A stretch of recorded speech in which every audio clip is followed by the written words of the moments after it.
Hello and welcome to K News. This is Hardik Trivedi. Let's have a look on what is happening in India and in the world. US President Donald Trump on Friday announced his intention to nominate Indian American Devin Parekh as a member of the board of directors of the International Development Finance Corporation. The nomination of Parekh, who is the managing director at a software investment firm Insight Partners, will be for a period of 3 years. Parekh previously served on the Overseas Private Investment Corporation from 2016 to 2018 and was a member of the advisory board of the United States Export-Import Bank from 2010 to 2012. A leading Indian American global venture capitalist, Parekh received his BS in economics from the Wharton School at the University of Pennsylvania. Last month, he co-hosted a virtual fundraiser for former Vice President Joe Biden, who is the Democratic presidential nominee against Trump. Parekh was a major fundraiser also for former President Barack Obama. He held a number of positions at Barrison Minella and Company between 1992 and 2000, including those of principal and vice president. Previously, from 1991 to 1992, he was a financial analyst for the Blackstone Group. As managing director at Insight Partners, Parekh manages investments in application software, data and consumer internet businesses globally. He has actively worked for investment in Europe, Israel, China, India, Latin America and Russia. In India, among others, he has invested in BharatPay. Congress leader Rahul Gandhi on Saturday attacked Prime Minister Narendra Modi over his remark that neither is anyone inside India's territory nor has any of its posts been captured, alleging that the PM has surrendered Indian territory to Chinese aggression. In a statement on the all-party meeting called by Modi on Friday to discuss the situation at the India-China border, the government said at the outset the Prime Minister clarified that neither is anyone inside our territory nor is any of our posts captured. Tagging PM's remark with his tweet, Gandhi said PM has surrendered Indian territory to Chinese aggression. If the land was Chinese, why were our soldiers killed? Where they are killed, Gandhi said. The categorical statement by the Prime Minister came in the wake of reports that the Chinese military has transgressed into the Indian side of the line of actual control, the de facto border in several areas of eastern Ladakh, including Pangong TSO and Galwan Valley. The Prime Minister's assertion came even as Congress President Sonia Gandhi at the all-party meet questioned the government's handling of the situation, asking if there was any intelligence failure and seeking assurance that China will revert to its original position. Rahul Gandhi on Friday accused senior ministers in the government of lying to protect the Prime Minister and that the centre was fast asleep while martyred Jawans paid the price in Ladakh. The former Congress chief also tagged a 1-minute video of a Jawan's father saying the Indian soldiers were unarmed when they were attacked by the Chinese troops. He has been questioning the government on the LSE standoff and asking how the Chinese occupied Indian territory and why Indian soldiers were sent unarmed to martyrdom in Ladakh. 20 Indian Army personnel, including a colonel, were killed in a clash with Chinese troops in the Galwan Valley in eastern Ladakh on Monday night, the biggest military confrontation in over 5 decades that has significantly escalated the already volatile border standoff in the region.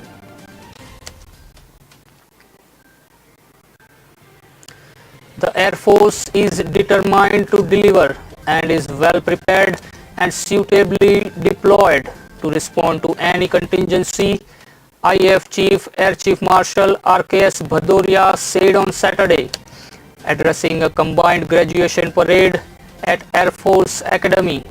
He said that the Air Force will never let the supreme sacrifice made by our brave soldiers at Galwan in Ladakh go in vain. It should be very clear that we are all prepared and suitably deployed to respond to any contingency. I assure the nation that we are determined to deliver and will never let the sacrifice of our braves of Galwan go in vain. His statement comes in the wake of 20 Indian soldiers losing their lives in a violent clash between the troops of India and China at Galwan Valley in Ladakh on Monday night. The security scenario in our region mandates that our armed forces remain prepared and vigilant at all times. The development as at LAC Ladakh is a small snapshot of what we are required to handle at short notice. In spite of unacceptable Chinese actions after agreements reached during military talks and resultant loss of lives, all efforts are endeavored to ensure that the current situation at the LAC is resolved peacefully, Bhadoria said. The gallant actions of our soldiers who lost their lives during the confrontation with the Chinese forces has demonstrated the resolve to protect the sovereignty of our country at any cost, he asserted.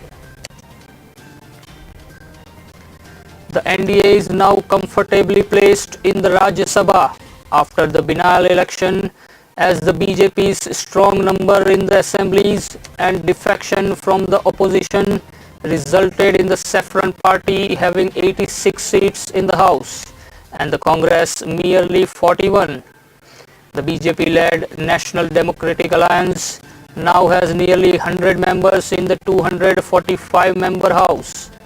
If the support of friendly parties like AIIDMK, BJD, YSR Congress Party and several allied nominated members and smaller parties is counted, then the Modi government is unlikely to face any serious numerical challenge there. The Election Commission had announced biennial polls to 61 seats, including 55 in March, but the process was delayed due to the novel coronavirus pandemic. With 42 members elected unopposed earlier, the Bharatiya Janata Party won 8, Congress and the YSR Congress 4 each, and other 3 of the 19 seats that went to polls on Friday. The BJP won a couple of more seats than it could have on the strength of its numbers because of defection from several Congress legislators in Madhya Pradesh and Gujarat. In total, the BJP won 17, Congress 9, BJP ally JDU 3, BJD and TMC 4 each, AII, DMK and DMK 3 each, NCP, RJD and the TRS 2 each, and the others rest, official sources said. The crumbling strength of the opposition, whose key pillars include the Congress, TMC and the left, has been evident since last year after Prime Minister Narendra Modi led the BJP to its biggest ever victory as it bagged 303 seats in Lok Sabha election. It prompted a host of defections from the opposition, including Rajya Sabha members of the Congress, TDP and Samajwadi Party to the BJP, and many non-NDA regional parties choose to back the government in parliament on crucial issues. The Congress has accused the BJP of horse trading, alleging that it had engineered defections from its ranks of political gains. The government managed big support in parliament to its resolution to nullify Article 370 and key bills like the bifurcation of the erstwhile state of Jammu and Kashmir into union territories and criminal prosecution for instant divorce by Muslim man. The Contagious Citizenship Amendment Bill was also passed in both the houses. Out of the 61 new members, 43 are first-timers, which include BJP Jyotiraditya Scindia and Mallikarjun Kharge of the Congress. Both have been members of Lok Sabha but lost in elections in 2019. Prime Minister Narendra Modi on Saturday launched an employment scheme for migrant workers, saying that during lockdown, the talent from cities returned to villages and it will now give a boost to development in rural areas. Launching the Garib Kalyan Rozgar Abhiyan, Modi said there are some people who might not appreciate efforts of villagers in the fight against coronavirus, but he applauds them for their efforts. The way villagers have fought coronavirus has taught a big lesson to the cities. Talent has returned from the cities during the lockdown. Those whose labor and skills were behind the rapid growth of cities will now boost development for villages with the help of this scheme. Underlining that migrant workers were always in center's thoughts during the lockdown, the Prime Minister said it is an endeavor of his government that workers get jobs near their home and help in development of villages. Talking about infrastructure development of villages with the help of this scheme, Modi said that for the first time internet was being used more in villages than in cities, and now work to increase the speed of internet was being undertaken. In the beginning of his speech, Modi paid homage to soldiers of Bihar Regiment who lost their lives in a violent clash at LAC in eastern Ladakh. The Garib Kalyan Rozgar Abhiyan was launched by Modi via video conference in Katihar village in Bihar in the presence of chief ministers of 5 states: Bihar, Madhya Pradesh, Uttar Pradesh, Rajasthan, Jharkhand and a minister of Odisha. The scheme will work in a mission mode in 116 districts across these six states.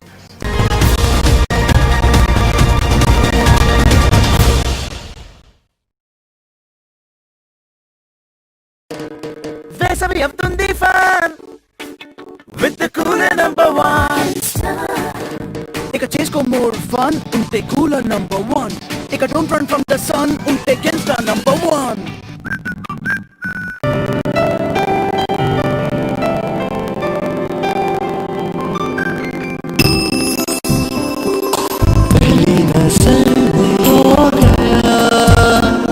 दीवाना दीवाना दीवाना इतना सुंदर जैसे कोई सपना सुहाना दीवाना दीवाना कचारिया टाइल्स, जो देखे वो दीवाना।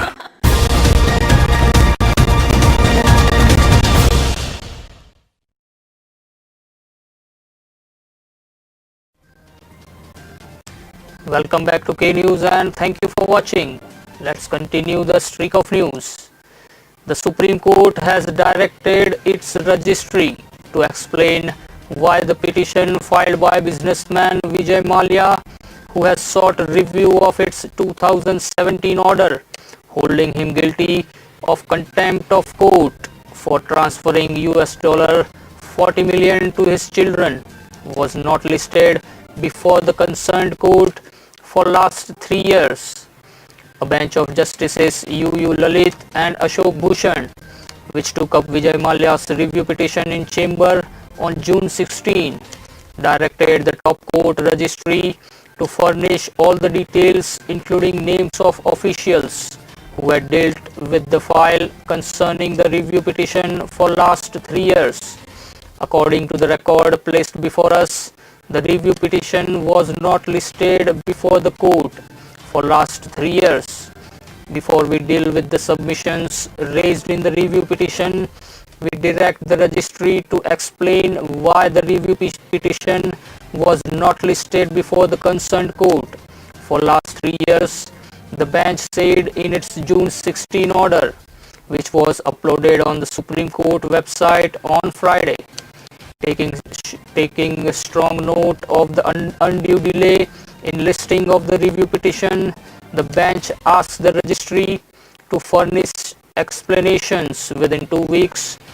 The review petition shall thereafter be considered on merits, the bench said in its order, adding as per office report on limitation, the review petition was filed in time. Vijay Mallya had filed the petition seeking review of the top court's May 9, 2017 order, by which he was held guilty of contempt of court for transferring $40 million to his children in violation of the court's order. Vijay Mallya, who is an accused in a bank loan default case of over rupees 9,000 crore involving his defunct Kingfisher Airlines, is presently in the United Kingdom.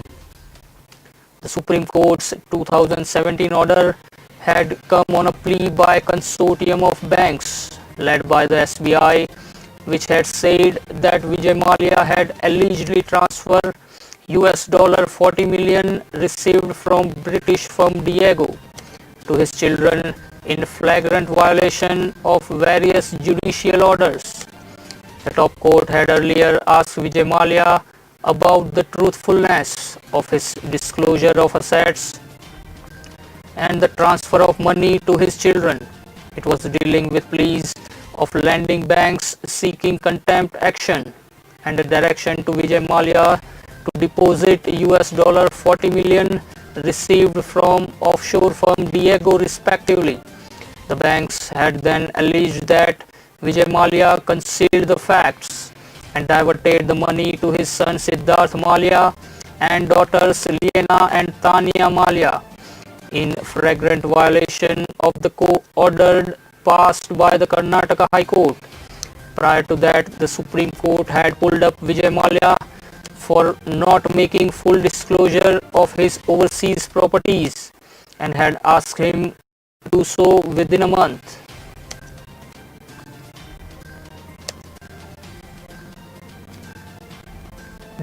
Diesel price on Saturday hit a record high after rates were hiked by 61 paise per litre, while petrol price was up 51 paise per litre, taking the cumulative increase in rates in 2 weeks to rupees 8.28 and rupees 7.62 respectively. Petrol price in Delhi was hiked to rupees 78.88 per litre from rupees 78.37, while diesel rates were increased to rupees 77.67 a litre from rupees 77.06 a litre. According to a price notification of state oil marketing companies, rates have been increased across the country and vary from state to state depending on the incidence of local taxes or VAT.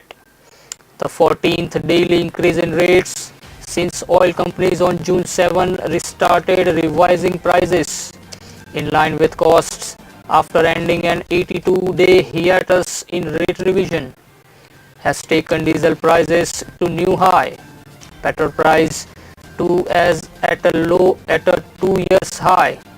Prior to the currently rally, diesel rate had touched a peak of rupees 75.69 per litre in Delhi on October 16, 2018. The highest ever petrol price was on October 4, 2018, while rates soared to rupees 84 a litre in Delhi. When rates had peaked in October 2018, the government had cut excise duty on petrol and diesel by rupees 1.5 per litre each. State-owned oil companies were asked to absorb another rupees 1 a litre to help cut retail rates by rupees 2.5 a litre.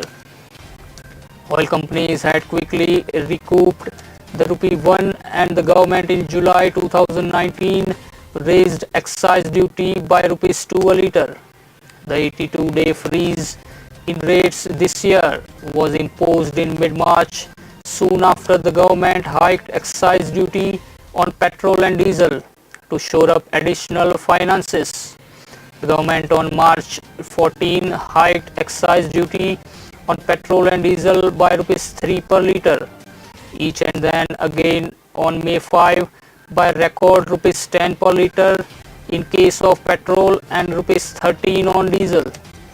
The two hikes gave the government rupees 2 lakh crore in additional tax revenues.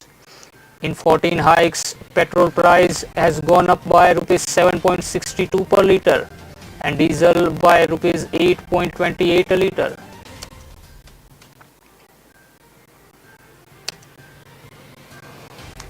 India's crude oil imports in May fell 22.6% from a year earlier, its biggest drop since at least 2005, as fuel demand and refinery production was hurt by a countrywide lockdown to curb the spread of coronavirus.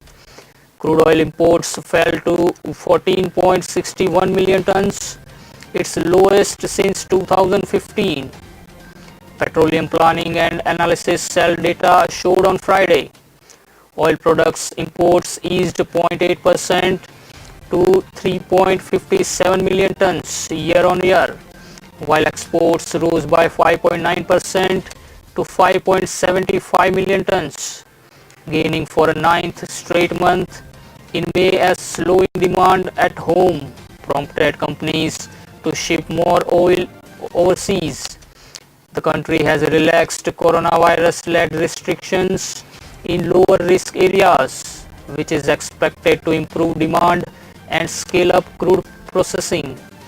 The latest data bolstered those expectations, with India's fuel demand jumping nearly 50% in May from the previous month, signaling a slow revival of the economic activity. However, industry analysts expect a full-scale recovery to pre-COVID-19 consumption levels in India to be months away as the monsoon season approaches, while manufacturing activities remain low and transportation demand takes a hit in some parts of the country. Diesel exports, which continue to account for a major share of exports, increased by nearly 33% to 2.79 million tons. India revised down its crude oil imports figure for April to 16.55 million tons, a decline of 16% year on year from 17.28 million tons reported earlier, the data showed. Beijing unveiled details of its new national security law for Hong Kong on Saturday, paving the way for the most profound change to the city's way of life since it returned to Chinese rule in 1997. The much anticipated legislation, which has provoked deep concerns in Washington and Europe, includes a National Security Office for Hong Kong to collect intelligence and handle crimes against national security, the official Xinhua news agency reported. It said Hong Kong leader Carrie Lam could also appoint specific judges to hear national security cases, a move likely to unnerve some investors, diplomats and business leaders in the global financial hub. National security activities would protect human rights and freedom of speech and assembly, it added, without providing details. China says the draft law is aimed at tackling separatist activity, subversion, terrorism and collusion with foreign forces, but critics fear it will crush wide-ranging freedoms that are seen as key to Hong Kong's status as a global financial center. The details of the law were unveiled following a 3-day meeting of the top decision-making body of China's parliament. The exact time frame for enacting the law was unclear, although political analysts expect it will take effect ahead of key legislative council elections in Hong Kong on September 6. China's move to impose the law directly on Hong Kong, bypassing the city's legislature, comes after a year of sometimes violent anti-government and anti-Beijing protests that mainland and local authorities blamed foreign forces for fomenting. Some political commentators say the law is aimed to sealing Hong Kong's second return to the motherland after Britain's 1997 handover failed to bring residents of the restive city to heel. At the time of the handover, China promised to allow Hong Kong as a high degree of autonomy for 50 years under what is known as the one country, two systems. Although democracy activists say Beijing has increasingly tightened its grip over the city, Beijing proposed the new legislation last month, drawing a swift rebuke from Britain and the United States. Amid controversy over holding Lord Jagannath Ji's Rath Yatra this year, illegal arms sales and smuggling in the state are being exposed. Gujarat ATS team has expedited the scam of supplying weapons on duplicate licenses. The ATS team has arrested 2 persons from Ahmedabad while interrogating 3, including 2 from Morbi. The ATS searched places including Kutch, Morbi, Amreli, Wakaner, Ahmedabad and Bhavnagar district and detained a total of 9 accused and seized more than 50 weapons, including pistols and revolvers. Most of these weapons are foreign. Further interrogation of the accused has been conducted. The arms seized by the police are worth around 50 lakhs. ATS Gujarat Superintendent of Police Deepan Bhadra instructed ATS officers to maintain surveillance on organized crime. Then ATS Deputy Superintendent of Police BP Roshiana got the news, based on which the ATS team raided Kutch, Morbi, Amreli, Wakaner, Ahmedabad and Bhavnagar district, in which a big scam of illegal supply of arms by notorious criminals has been caught. That's all for now. Keep watching K News. This is Hardik Trivedi taking your leave. Be alert, be positive, be safe.